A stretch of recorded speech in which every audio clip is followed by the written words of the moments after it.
The Oregon Historical Society says it will reopen tomorrow, just days after it was severely vandalized. Sunday night, rioters toppled statues downtown and damaged the building in what they called a day of rage.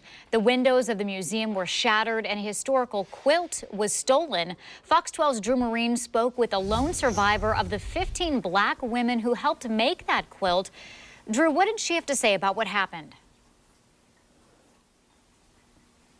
She said whether or not taking the quilt and damaging it was intentional, the stories reflected on that quilt will survive. 30 squares make up the Afro-American Heritage Bicentennial Commemorative Quilt that was put together in the 1970s, highlighting major milestones and important figures in African-American history from the 1800s up through the Civil Rights Movement. It's been displayed at the Smithsonian and Harvard University, ultimately landing at the Oregon Historical Society in Portland. Equal rights, equal protection. What a radical concept. The right to vote. So I think it shows some very, very impressive individuals who left a significant legacy and really need to be included. 15 black women created this quilt, including 63-year-old Sylvia Gates Carlisle, the only one of those women who is still alive today. I got voluntold. My mom was the my mom was kind of the organizer of this. Mine was the fist for the Emancipation Proclamation. Over the weekend, protesters broke the glass entrance to the Oregon Historical Society and the quilt was taken.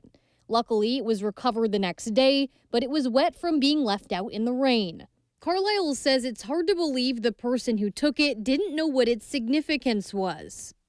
So if someone says, "Oh, it was an accident," my response would be, that dark brown fist didn't kind of hint what, this might be about. I asked what she thought about the vandalism. If someone wants to criticize the museum's past, there's plenty of room for that. There's some institutions that aren't trying, that's another story. But I do give OHS credit for trying to fix the past to the ability that they can now.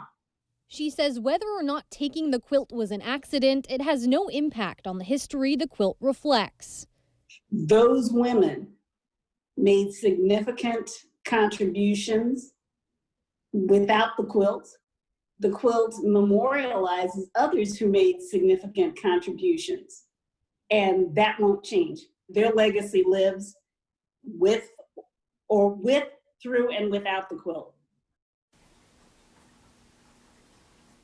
The OHS released a statement about the vandalism, which reads in part, "As always, we welcome critique of our work. We would be grateful to have constructive feedback from all of those who are willing and able to aid OHS in fulfilling our vision of an Oregon story that is meaningful to all Oregonians." They say the quilt is no longer on public display as they assess its damage.